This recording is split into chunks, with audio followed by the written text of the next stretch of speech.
നമസ്കാരം. ഓട്ടപ്രദർശനത്തിലേക്ക് എല്ലാ പ്രേക്ഷകർക്കും സ്വാഗതം. പ്രധാനമന്ത്രി നരേന്ദ്രമോദി കഴിഞ്ഞ 2014 അധികാരമേറ്റതിന് ശേഷം നിരവധി വിദേശ രാജ്യങ്ങളിൽ ഇന്ത്യൻ മിഷനുമായി അദ്ദേഹം പോയിട്ടുണ്ട്. അതായത് ഇന്ത്യയുടെ ദൗത്യം ഏറ്റെടുത്തുകൊണ്ട് അദ്ദേഹം ഇന്ത്യയുടെ വിദേശകാര്യ നയതന്ത്രം അത് പ്രചരിപ്പിക്കാനായി പല വിദേശ രാജ്യങ്ങളും സന്ദർശിച്ചിട്ടുണ്ട്. നിരവധി തവണ അദ്ദേഹം പല രാജ്യങ്ങളും സന്ദർശിച്ചിട്ടുണ്ട്.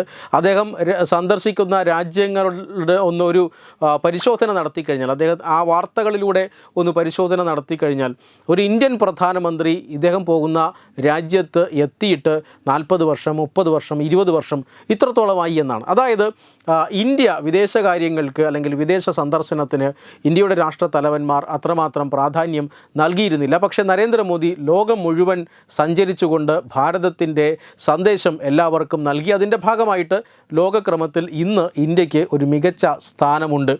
പ്രധാനമന്ത്രി നരേന്ദ്രമോദിക്ക് ഒട്ടനവധി രാജ്യങ്ങൾ, എനിക്ക് തോന്നുന്നത് ഒരു 13-14 രാജ്യങ്ങൾ ഇതിനോടകം തന്നെ അവരവരുടെ രാജ്യങ്ങളുടെ പരമോന്നത ബഹുമതി അത് നരേന്ദ്രമോദിക്ക് സമർപ്പിച്ചിട്ടുണ്ട്. ഈ അവാർഡുകൾ സ്വീകരിക്കുമ്പോഴെല്ലാം അദ്ദേഹം പറയുന്ന ഒരു കാര്യമുണ്ട്: രാജ്യത്തെ 140 കോടി ജനങ്ങൾക്ക് കിട്ടിയ അംഗീകാരമാണ്, ഞാനിത് അവർക്ക് സമർപ്പിക്കുന്നു എന്ന് അദ്ദേഹം പറയാറുണ്ട്.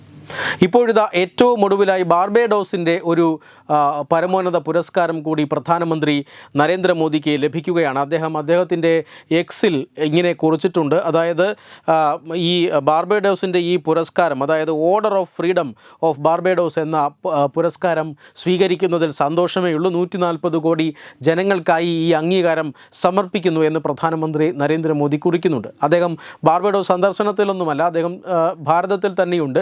ബാർബേഡോസിൽ സന്ദർശനം നടത്തുന്നത് വിദേശകാര്യ സഹമന്ത്രിയാണ്. വിദേശകാര്യ സഹമന്ത്രി പവിത്ര മാർഗരീറ്റയാണ് ഇപ്പോൾ ബാർബേഡോസ് സന്ദർശിച്ചു കൊണ്ടിരിക്കുന്നത്. അവരാണ് പ്രധാനമന്ത്രി നരേന്ദ്രമോദിക്ക് വേണ്ടി ഈ പരമോന്നത പുരസ്കാരം അവിടുത്തെ പ്രസിഡന്റിൽ നിന്നും ഏറ്റുവാങ്ങിയത്. തമിഴ്നാട്ടിലെ ജനങ്ങൾക്ക് മേൽ ഹിന്ദി അടിച്ചേൽപ്പിക്കുന്നു എന്ന വലിയ പ്രചരണം ഇപ്പോഴും തമിഴ്നാട് മുഖ്യമന്ത്രി MK സ്റ്റാലിൻ തുടർന്നുകൊണ്ടേയിരിക്കുകയാണ്. ത്രിഭാഷാ സമ്പ്രദായത്തെ അംഗീകരിക്കില്ല എന്ന് പറഞ്ഞുകൊണ്ട് ഹിന്ദി അടിച്ചേൽപ്പിക്കാൻ ശ്രമിക്കുന്നു. ഹിന്ദി ഞങ്ങളിവിടെ പഠിപ്പിക്കില്ല, ഹിന്ദിയെ ഇങ്ങനെ തമിഴ് സംസ്കാരത്തിന് മേൽ ഹിന്ദിയെ ഉപയോഗിച്ച് ഇല്ലാതാക്കുന്നു, തമിഴ് ഭാഷയെ ഇല്ലാതാക്കുന്നു എന്നിങ്ങനെയൊക്കെയുള്ള ആരോപണങ്ങളുമായി ഇങ്ങനെ MK സ്റ്റാലിൻ വലിയ പ്രചരണത്തിലാണ്. സത്യത്തിൽ ഹിന്ദിക്കെതിരായിട്ടുള്ള ഒരു പ്രതിഷേധം എന്ന് പറയുന്നത് ദേശീയ പാർട്ടികളെ തമിഴകത്ത് പ്രവേശിപ്പിക്കാതിരിക്കാൻ വേണ്ടി പണ്ട് മുതൽ തന്നെ ദ്രാവിഡ കക്ഷികൾ നടപ്പിലാക്കി വന്നിരുന്ന ഒരു നയമായിരുന്നു.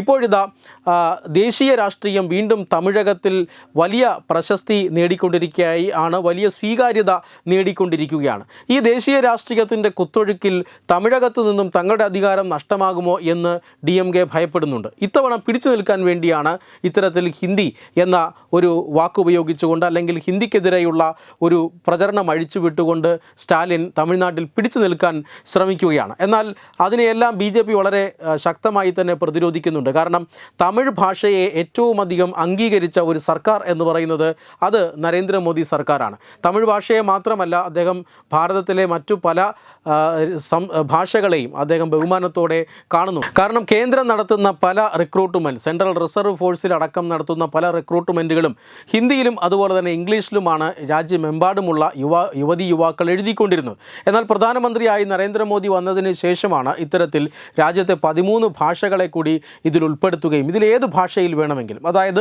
രാജ്യത്തെ ജനങ്ങൾക്ക് അവരവരുടെ മാതൃഭാഷയിൽ കേന്ദ്ര റിക്രൂട്ട്മെൻറ്റിൽ പോലും മത്സര പരീക്ഷയിൽ എഴുതാം എന്ന ഒരു നിബന്ധന കൊണ്ടുവന്നത്, അല്ലെങ്കിൽ അങ്ങനെ ഒരു ഇളവ് കൊണ്ടുവന്നത് നരേന്ദ്രമോദി പ്രധാനമന്ത്രിയായിരിക്കുമ്പോഴാണ്. തമിഴ് ഭാഷയോടെന്ന് മാത്രമല്ല, മറ്റെല്ലാ ഇന്ത്യൻ ഭാഷകളോടും വളരെ മികച്ച ബഹുമാനം പുലർത്തുന്ന രാഷ്ട്രീയ പാർട്ടിയാണ് BJP. അങ്ങനെ പുലർത്തുന്ന സർക്കാരാണ് കേന്ദ്രത്തിൽ അധികാരത്തിലുള്ളത്. മാത്രമല്ല, തമിഴ് ലോകത്തിലെ ഏറ്റവും പ്രാചീനമായ ഭാഷയാണ്.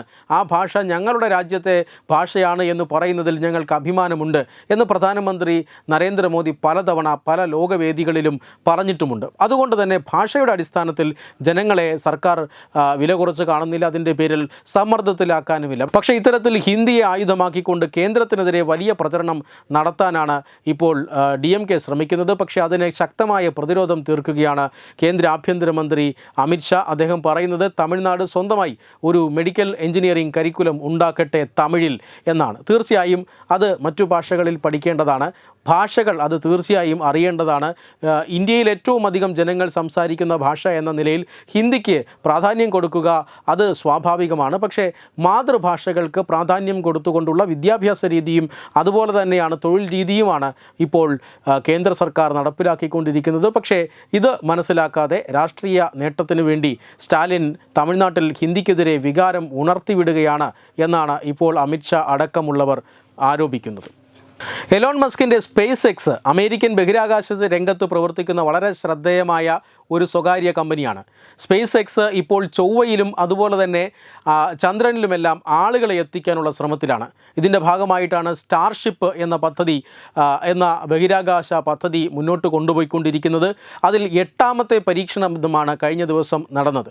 പക്ഷേ ഈ 8ാമത്തെ പരീക്ഷണം പരാജയമായിരുന്നു. ആകാശത്ത് ഈ റോക്കറ്റ് പൊട്ടിത്തെറിക്കുകയായിരുന്നു. ഇതിൻ്റെ അവശിഷ്ടങ്ങൾ ജനവാസ മേഖലയിൽ അടക്കം വീണു എന്നാണ് അറിയാൻ സാധിക്കുന്നത്. ബഹാമസിന് മുകളിൽ കടലിൽ പതിച്ചു എന്നാണ് ഔദ്യോഗികമായ അറിയിപ്പെങ്കിലും ജനവാസ മേഖലകളിലടക്കം ഇതിൻ്റെ അവശിഷ്ടങ്ങൾ വീണതായി ഈ ദൃശ്യങ്ങൾ തന്നെയുണ്ട്. അതുകൊണ്ട് തന്നെ വലിയ പ്രതിഷേധം ഇപ്പോൾ എലോൺ മസ്കിനെതിരെ അമേരിക്കയിൽ തന്നെ ഉയരുകയാണ്. കാരണം എലോൺ മസ്കിന് അമേരിക്കൻ ഭരണകൂടത്തിൽ ഇപ്പോൾ വലിയ ഒരു സ്വാധീനമാണുള്ളത്. കാരണം എലോൺ മസ്കിൻ്റെ ഇത് 2ാമത്തെ പരാജയമാണ്. അതായത് സ്റ്റാർഷിപ്പിൻ്റെ തന്നെ 2ാമത്തെ പരാജയമാണ്. 8ാമത്തെ പരീക്ഷണമാണ് കഴിഞ്ഞ ദിവസം നടന്നത്. ഇത് ഡമ്മി ഉപഗ്രഹങ്ങൾ ഇങ്ങനെ ഭ്രമണപഥത്തിൽ എത്തിക്കുക എന്ന ശക്തിയേറിയ റോക്കറ്റുകൾ ഉപയോഗിച്ച് എത്തിക്കുക. ഈ റോക്കറ്റുകൾ ഭാവിയിൽ ചന്ദ്രൻ വരെയും അല്ലെങ്കിൽ ചൊവ്വ വരെയും എത്തുക എന്നതൊക്കെയാണ് ഇതിൻ്റെ ലക്ഷ്യം. വലിയ രീതിയിൽ ഇന്ധനം നിറയ്ക്കുന്ന പടുകൂറ്റൻ റോക്കറ്റുകളാണ്, ശക്തിയേറിയ റോക്കറ്റുകളാണിത്. ഈ റോക്കറ്റുകൾ ഉപയോഗിച്ചുകൊണ്ട് ഭാരമേറിയ ബഹിരാകാശ പേടകങ്ങൾ ബഹിരാകാശത്ത് എത്തിച്ച ശേഷം അവിടെ നിന്നും ചന്ദ്രനിലേക്കും അതുപോലെ തന്നെ ചൊവ്വയിലേക്കും ഒക്കെ ആളുകളുമായി പോവുക എന്ന ഒരു ദൗത്യത്തിൻ്റെ ഭാഗമായിട്ടാണ് പരീക്ഷണങ്ങൾ നടക്കുന്നത്. 8ാമത്തെ ദൗത്യമാണ് ഇന്നലെ പരാജയത്തിൽ കലാശിച്ചത്. ഈ മസ്കിൻ്റെ 7ാമത്തെ ദൗത്യവും പരാജയത്തിലായിരുന്നു എന്നുള്ളതാണ്. കാരണം 7ാമത്തെ ദൗത്യത്തിൻ്റെ പരാജയം എന്താണ് എന്ന് കണ്ടുപിടിച്ച് ആ കമ്മിറ്റി റിപ്പോർട്ട് സമർപ്പിക്കുന്നതിന് മുമ്പ് തന്നെ 8ാമത്തെ വിക്ഷേപണത്തിനും അമേരിക്ക അനുമതി കൊടുത്തിരുന്നു. ആ വിഷയത്തിലാണ് ഇപ്പോൾ ചെറിയ തർക്കങ്ങളൊക്കെ അമേരിക്കയിൽ നടക്കുന്നത്. എന്തായാലും സ്റ്റാർഷിപ്പ് എന്ന ഒരു പദ്ധതി അമേരിക്കയുടെ ബഹിരാകാശ രംഗം വളരെ വേഗത്തിൽ തന്നെ ഇപ്പോൾ വികസിച്ചു കൊണ്ടിരിക്കുകയാണ്. കാരണം അവിടുത്തെ സ്വകാര്യ കമ്പനികളുടെ ഒരു കടന്നുവരവ്, അവിടെ സുനിത വില്യംസ് ബഹിരാകാശത്ത് പോയിട്ട് മടങ്ങി വരാനാകാതെ ഇരിക്കുകയാണ്. അവിടെയും സ്വകാര്യ കമ്പനിയായ സ്പേസ് എക്സിനെയാണ് അമേരിക്ക ഇപ്പോൾ ആശ്രയിച്ചിരിക്കുന്നത്. അതേ സ്പേസ് എക്സിൻ്റെ തന്നെ മറ്റൊരു ബഹിരാകാശ റോക്കറ്റ്, ആ റോക്കറ്റിൻ്റെ വിക്ഷേപണം പരാജയപ്പെടുന്നു. അത് മറ്റൊരു ചൊവ്വ ദൗത്യ പദ്ധതിയുടെ 8ാമത്തെ പരീക്ഷണ ഫ്ലൈറ്റായിരുന്നു. ആ പരീക്ഷണം പരാജയപ്പെടുന്നു. 7ാമത്തേതും പരാജയപ്പെടുന്നു. ഇതാണ് ഇപ്പോൾ അമേരിക്കൻ ബഹിരാകാശ മേഖലയെ ഒന്നടങ്കം ബാധിച്ചിരിക്കുന്ന ഒരു വലിയ ആശങ്ക. ഈ റോക്കറ്റിൻ്റെ അവശിഷ്ടങ്ങൾ ജനവാസ മേഖലകളിൽ പതിച്ചിട്ടുണ്ടോ എന്ന പരിശോധനയും ഇപ്പോൾ നടക്കുകയാണ്. Web desk Tathwamayi news.